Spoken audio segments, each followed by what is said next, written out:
আহ, আজি আমি আপোনালোকৰ সংবাদ মাধ্যমৰ জৰিয়তে আচলতে অসম চৰকাৰৰ যিসমূহ বিভাগ বা যিসমূহ তেওঁলোকৰ চৰকাৰী আঁচনিবিলাক চলি আছে তাৰ মাজতে আমি কিছু সংখ্যক সংবাদ মাধ্যমো দেখা পালো বিগত বিভিন্ন সংবাদ মাধ্যম চৰ্চাত আহ, দেখা পাইছো আমি যে অসম চৰকাৰৰ দুগ্ধ বিভাগৰ যি ৰাজসাহায্যৰ ক্ষেত্ৰত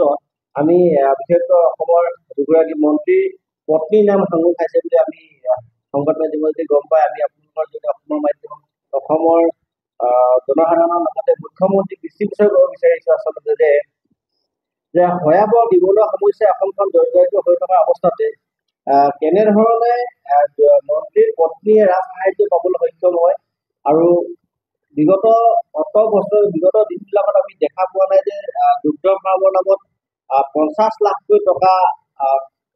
নিবনুৱা যুৱকসকলে বা যিসমূহ দুগ্ধ ফাৰ্ম তেওঁলোকে যি জীৱন জীৱিকা নিৰ্বাহ কৰি আছে তেওঁলোকে 50 লাখকৈ টকা তেনেদৰে ৰাজসাহায্য পাইছে বুলি আমাৰ আজিলৈকে দৃষ্টিগোচৰ হোৱা নাই। সেই গতিকে আমি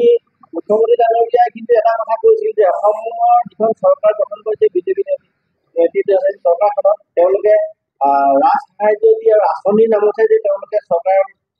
গঠন কৰিছে আৰু তেওঁ মুখ্যমন্ত্ৰী হৈছে সেই কথাটো তেওঁ অৱগত কৰিছিল। কিন্তু আমি ক'ব বিচাৰো যে যিগৰাকী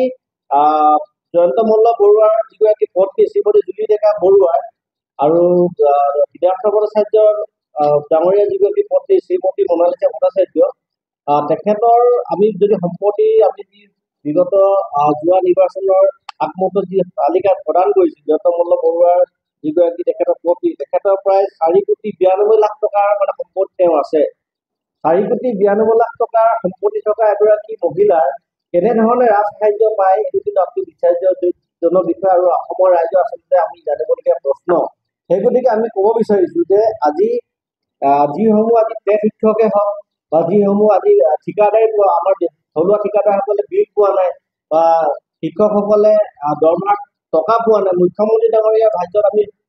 শুনা পালো যে মন্ত্ৰিত্ব যোৱাৰ পিছত তেখেতসকলে কি কৰিব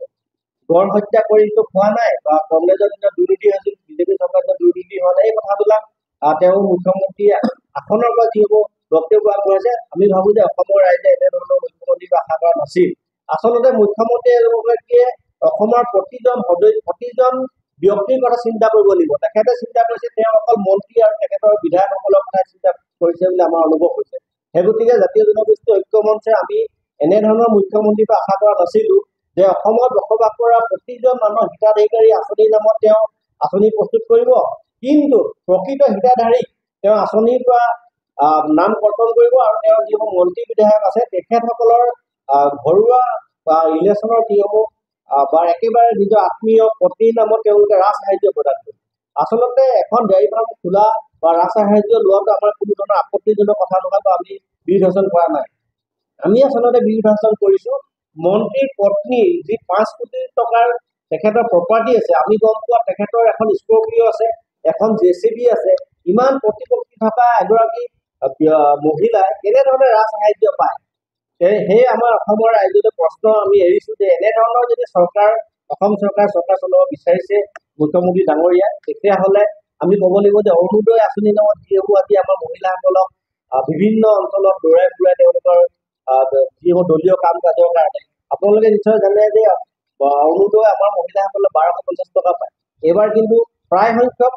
পাই থকা মহিলাৰ অৰুণোদয় 1200 টকাৰ নাম কাটি দিছে।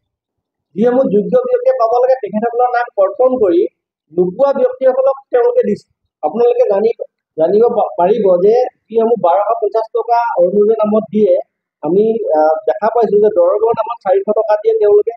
দাইল কিনিবলৈ 200 টকা দিয়ে চেনীৰ নামত দিয়ে 80 টকা আৰু ফল মূল কিনিবলৈ 50 টকা আৰু অত্যাৱশ্যকীয় সামগ্ৰীৰ নামত দিয়ে 170 টকা আৰু দুখন আঁচনি তেওঁলোকে মিলাই কিনে 250 চৰকাৰখন আচলতে কেনেদৰে চলিছে আচলতে সকলোৱে অৱগত আৰু বৰ্তমান সময়ত অসমত যিহেতু নেকি আপোনালোকে নিজেই আমি সংবাদ মাধ্যমৰ জৰিয়তে সবিস্তাৰে প্ৰকাশ কৰাৰ পিছত আমি আচলতে আমাৰ চকু কপালত উঠিছে হয়তো অসমৰ ৰাইজৰ চকু কপালত উঠিব। বৰ্তমান সময়ত মন্ত্ৰী ঘৰ চলিবলৈ 50 লাখকৈ টকা দিয়া হয় আৰু জনতা ঘৰ চলিবলৈ মানে সৰ্বসাধাৰণ ৰাইজৰ আঁচনিৰ নামত 1250 টকা।